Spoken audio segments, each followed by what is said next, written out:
Good evening. Let me introduce myself. My name is Muhammad Al-Karifaldi.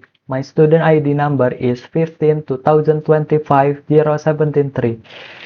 Welcome to our Applied Data Science presentation. Look at this number, over 580 megaton of CO2 equivalent. This is just a statistic.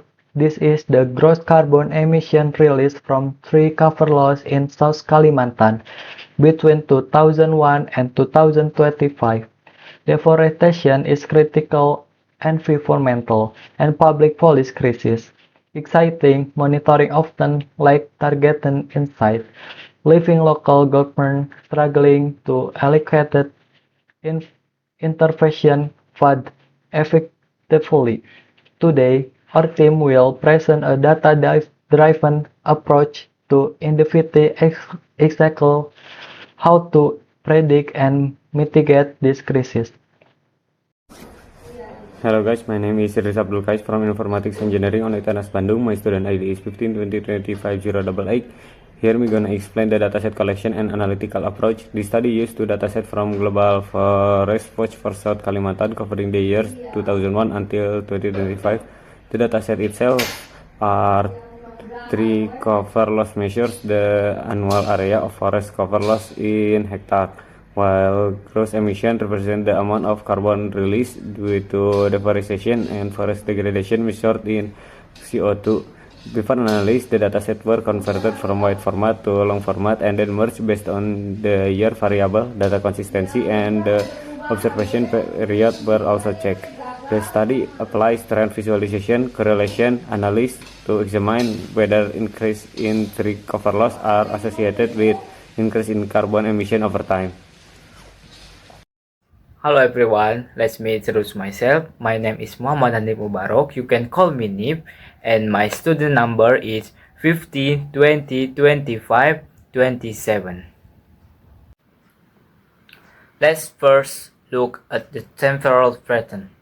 Here is the annual trend of tree cover loss across South Kalimantan. As you can see from the line chart, the deforestation rate is highly volatile. However, our exploration revealed a massive, alarming peak around 2050 and 2060.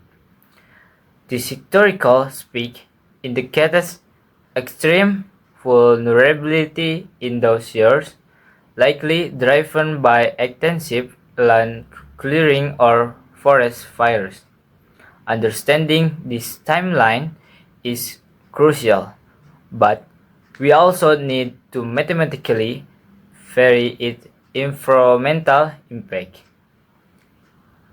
My name is Gardi Muhammad, and now, to deepen our analysis and fulfill the predictive modeling requirement, we applied linear regression. We wanted to mathematically evaluate the relationship between the absolute area of tree cover lost and resulting gross carbon emissions. As you can see in the scatter plot, the data points form a near-perfect positive correlation. To evaluate our model, we used the R-squared metric, which resulted in an R-squared value of over 0.97. This statistically proves that carbon emission spikes in South Kalimantan are almost entirely predictable based on the hectare loss. This validates our core argument. Aggressively halting deforestation in the hardest hit regencies will mathematically guarantee a massive reduction in provincial emissions. Hello everyone, my name is Faisal Ramdhani with student ID 15/2025-095. And I will be taking you through the decision, value, and recommendation. So, where should the government intervenes? By aggregating the 25 years data, we compare the absolute deforestation impact across all regencies. The results are stark. Kota Baru and Tanah Bambu are extreme outliers, completely dwarfing other areas. Kota Baru alone suffers from the highest massive absolute loss. Currently, environmental budget might be spread evenly across the province. Our analysis proves that this is inefficient.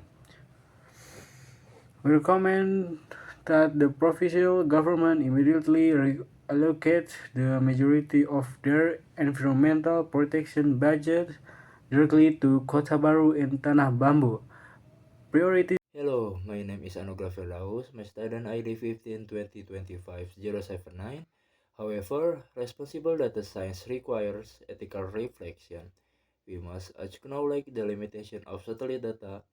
This dataset cannot differentiate between illegal natural forest logging and the harvesting of legal, commercial timber plantation, enforcing blank policy based solely on this data without on the ground. Verification could unfairly impact the local economy and legitimate business. For future development, integrating this satellite data with local land permit registries is essential for a fair and sustainable monitoring system. Thank you.